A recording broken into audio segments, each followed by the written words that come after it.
What's up, guys? Eli here, back for a new video for you. Kind of just got a mixed bag of stuff, a bunch of stuff I got from, I've been doing a lot of like thrift store shopping, so I got some stuff there, and I still have enough like CDs and shit that I bought in 2018 that I haven't shown yet, to make at least another 2 or 3 more videos. So I got like, what do I have here? I got some thrash metal stuff, a lot of thrash stuff it looks like. I can't even remember what I grabbed. I just got stuff. I got stuff to show you. First of all, I got this in the mail yesterday. Got the Glorious Dead rehearsal demo 2018. Comes in a very nice kind of smoky pro tape there. You can get this from Marty Worm. You probably know who he is. If you don't, I'll leave a link down below. I'm also wearing this shirt, modeling that for you. He has 2 designs, by the way. Just killer dirty death metal with, you know, kind of a Swedish, you know, a 90s Swedish vibe going on. Really, really good stuff. I listened to it like 4 times today. And by the way, what we're listening to right now, if you can hear it in the background, we have the debut demo from Czech band Inferno. This originally came out in '96, but this was released by Old Legend Productions in 2001. Very hard-working band. They're still hard at it today. They're making, honestly, some of their last few records have been some of the best black metal I've ever heard. So I mean, they just keep getting better and better and better. But if you like what you hear, I have copies for sale in my distro. You should order one. It's fucking awesome. I have some other Inferno stuff too. Not much though. I know I'm sold out on 1 release. So the other day, I had a guy place an order through my distro, and I ended up recognizing his name, so I just proposed that we did a trade instead of you know, him buying the stuff. But his name is Phil McSorley. He used to be in Cobalt. He did this project Recluse for a while. Really fucking good raw black metal. So he sent me a couple things. He sent me this shirt. It's really fucking awesome. I've already worn it a bunch. And these were his last copies left too. I wish I could send you over his way, but he has nothing left. Got that shirt. Got this Black Famine record. Really, really fucking good raw black metal. I'm super impressed. Like I said, you won't be able to get any of this stuff from him, but still check it out. You can probably find it in other distros. Wish I could be more helpful. I also grabbed a couple more books because I've kind of been back in reading lately. This is a series I've been wanting to fucking start reading for years and years, and hopefully I'll start soon. The Dark Tower. This is book 7. It's long as fuck. I have the first couple, so hopefully I can get to those eventually. I've literally been wanting to read those since I was a little kid, and it's just been such a daunting thing to start. I mean, it's a lot of shit to read. It's a lot of commitment. I'm not big on commitment. I also got one of my favorite movies of all time, but I got the book now. Silence of the Lambs. Always been, you know, always kind of wondered what the book was like. So, yeah, stoked to read that. And like probably 10 years from now, I'll actually get to it. I've been on this kind of. Oh, and I got this. Check it out, Pat. Another Necroscope book. Never even seen this one before. And I've been having a blast collecting old VHS tapes, because I collected the fuck out of these when I was a little kid, all the way up until like the age of 19, so I'm collecting them again, and it's been a blast. Got Ravenous. You might remember that movie. I remember liking it. I haven't seen it in years and years. I got Star Trek V, The Final Frontier. Species. Oh yeah, here's a big one from my childhood as well. Holy shit. Marked for Death. And I've seen that so many times. And last but not least, Frankenstein Meets the Wolfman. So that should be cool. I've never seen that one. Alright, what do we have? I just have stuff around me to show. We'll get on to the CDs. There's a decent little stack here, not that many. But yeah, it's mostly thrash metal, traditional metal, stuff like that. Not too much on the extreme end of things, but yeah. This was kind of a random buy. I bought this sometime last year. Just never got around to showing it. I think all these I bought last year, so I'm just now getting around to showing them. We got Stalker, Shadow of the Sword. This came out on Napalm Records. It's actually not bad. It's these guys are from New Zealand, and yeah, they play like an old school dirty speed metal, which a lot of modern bands play in this style these days. They don't do it for me, but I had a good time listening to this. Lyricise 17, Travis. I don't know if you've heard this one, but this would be up your alley, I think. Next, we got one of Ben Brain Smasher's all-time favorite albums. Just kidding. Satan's Host, Metal from Hell. This is a newly re-released on Moribund Records. I've always liked this album. Very cool, right? Very cool. I've always liked this album. It does have its faults. It's got a lot of faults. There's a lot that could have been improved on this to make it a better album, but it's still, for what it is, you know, it's young dudes with little experience, you know, making an album, and for what it is, I actually really like it. These guys would turn into, shortly after this, actually not shortly, they had a pretty good break for a while, then they came back in like the mid-90s, I think, mid to late 90s, and they were like a Black Death metal band. I honestly haven't heard any of that stuff, but lately they got their original singer back, Harry Conklin from Jagdpanzer, and they're back to doing more of a melodic style, not really that similar to what they were doing in the 80s, but it's still kind of like Black Death type riffing, but it's with clean vocals. It's decent. I mean, I haven't listened to it a ton. I don't know any of it, but I've heard a couple songs here and there, and not quite enough for me to go buy it yet, but I thought it was alright. We have the 2018 newest release from Metal Church, Damned If You Do. I actually really like that cover. It's pretty cool. I thought the single I had heard off this, I like Metal Church, I always have. I thought the single, the first single from this was pretty good, so I went and got this sometime last year when it was new. And overall, I have kind of mixed feelings about this album. It's pretty decent. I mean, the performances are all good. The songs are well written, but it's not as good as I was hoping for. I mean, I would probably give this I'd probably give it a solid 7 out of 10. But for a band that started in the early '80s and are still kicking, it's pretty good. If you're a longtime Metal Church fan, I mean, you might appreciate it a little more than me. I know Scott Waters was a huge fan of this, but I've listened to it twice, and I think it's good, but I don't think it's great. I don't even know how much replay value it's going to have for me. I listened twice, and that's honestly kind of enough for me. We kind of want to get this one for a while. This is Paul Di'Anno's Killers project. This is Murder 1, the first of 2 albums. This is a re-release on, what is this? Oh, Metal Mind, right? Yeah, Metal Mind out of Poland. You know, they always have that shiny thing for some odd reason. It's good stuff, man. I'm a big fan of Di'Anno's voice anyways. I'm not going to go out and buy anything that he does just because it's Di'Anno, but it's pretty good stuff, man. It's high energy, you know, traditional heavy metal, with even some speed metal influences here. I've actually heard people say, I've heard people compare this album to Painkiller. I do hear that in some spots, like the opening track, but overall I wouldn't say it's that comparable. But yeah, this re-release it's got some bonus tracks, some live rehearsal recordings, acoustic versions of songs.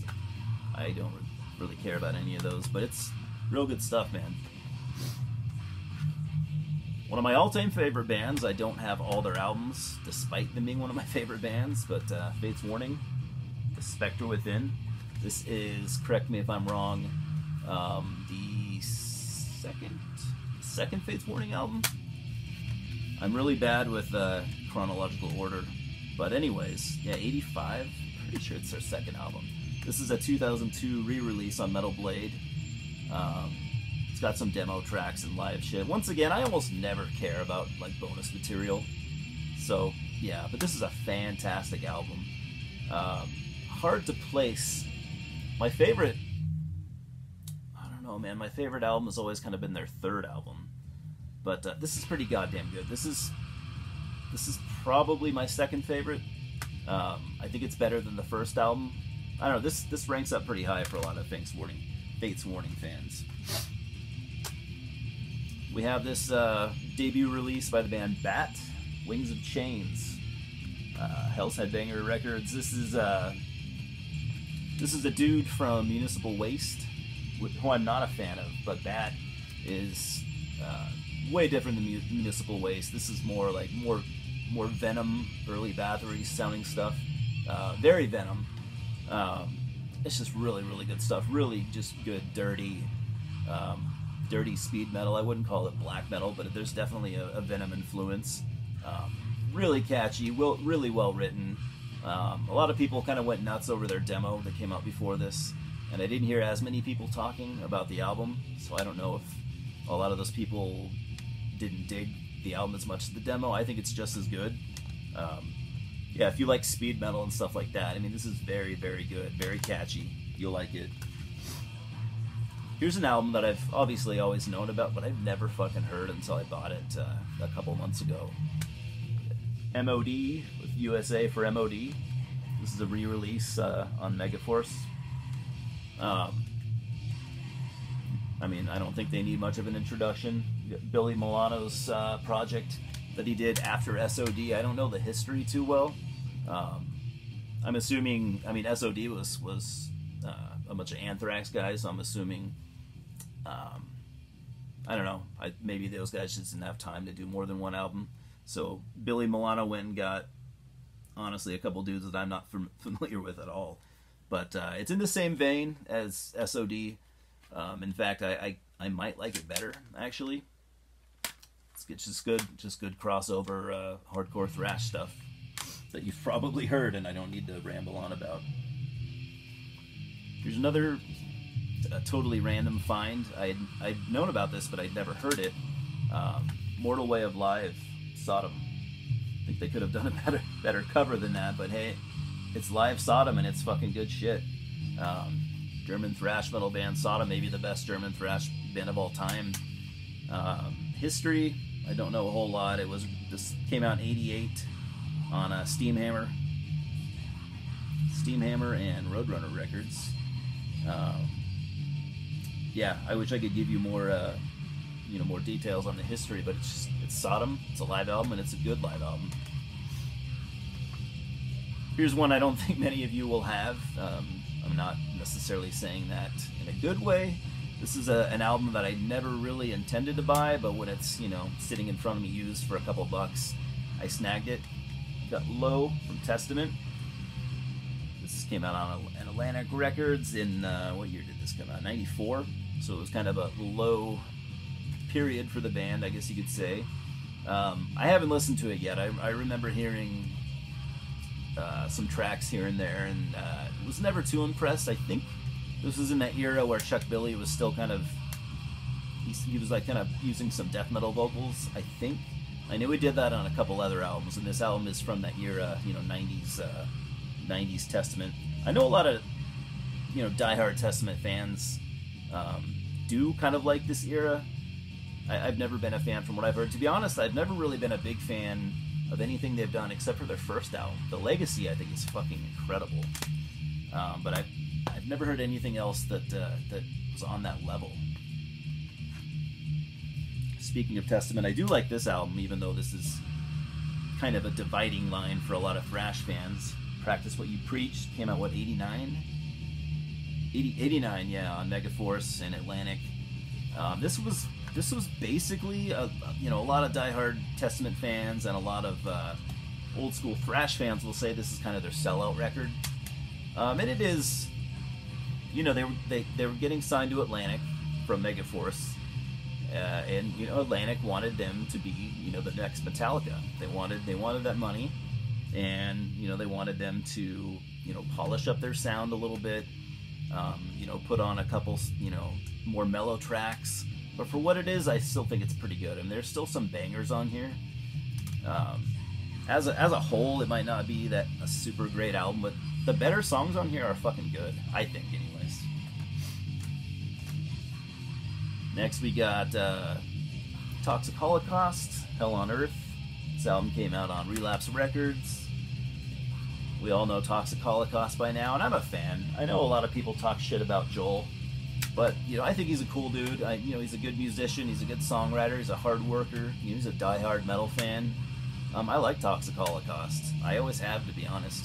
I have friends that talk major shit about this band and Joel, but I think it's good stuff, man. This album, I don't remember. I think it came out in 2005, something like that. This one was a little bit more, more on the punk side. I mean, there's always been a punk side to Toxic Holocaust, but you know, the balance is always kind of, you know, kind of shifted a little bit between, you know, early like first wave black metal, you know, speed metal, thrash metal, and punk, of course. And I think this one is just a little bit heavier on the punk than some of the earlier and some of the later stuff. Maybe it's just me, but it's a good album. Honestly, I like everything I've heard. So I think this is probably some of the better material. Here's kind of a lost classic here. I wasn't on this band wasn't even honestly on my radar until like the last couple years, and I don't hear them mentioned very often. But we got Funeral Nation with After the Battle 25. The album, the original album is called After the Battle. This is the 25th anniversary of the album, so that's where the 25 comes from. And so it's the same album, but it's got a bonus disc with some demo stuff and some live stuff like that. The Funeral Nation are a really good kind of evil thrash metal band from Ohio, Cleveland area, right? I think. And I mean, a lot of people hold this band in high regard. You know, it's classic stuff to a lot of people, and I would agree. I think this is very classic stuff, but I don't hear it mentioned very often. But it's definitely an Ohio classic.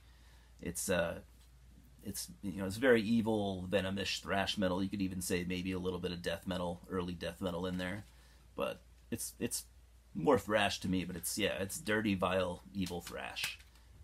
What more needs to be said about it? If you haven't heard this and you're a thrash fan, you're gonna want to go check it out right now, and I think you'll probably end up ordering it after you hear it. I've never had this one before. I've heard it here and there. It's okay. We got Renewal by Creator. Came out on Noise International. I don't know a whole lot about the history of this album. It came out in, 92? It's a pretty good album. I've definitely heard people that love it, and a lot of the diehard Creator fans don't like it.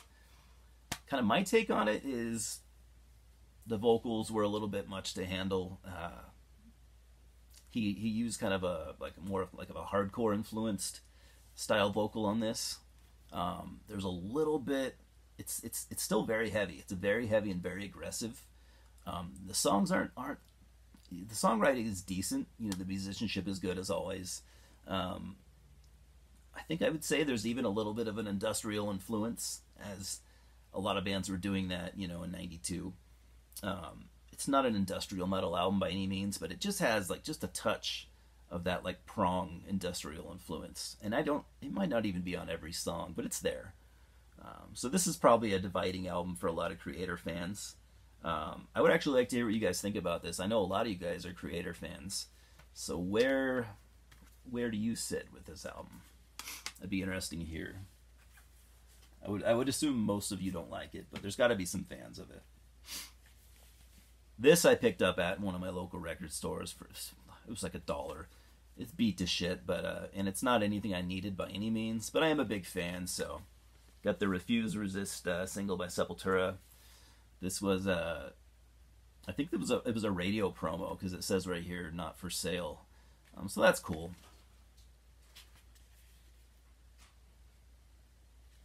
Yeah, as you know, these two songs are from Chaos AD, and they're good songs. I actually love Chaos AD. I'm a big fan of that band, so it was cool to have.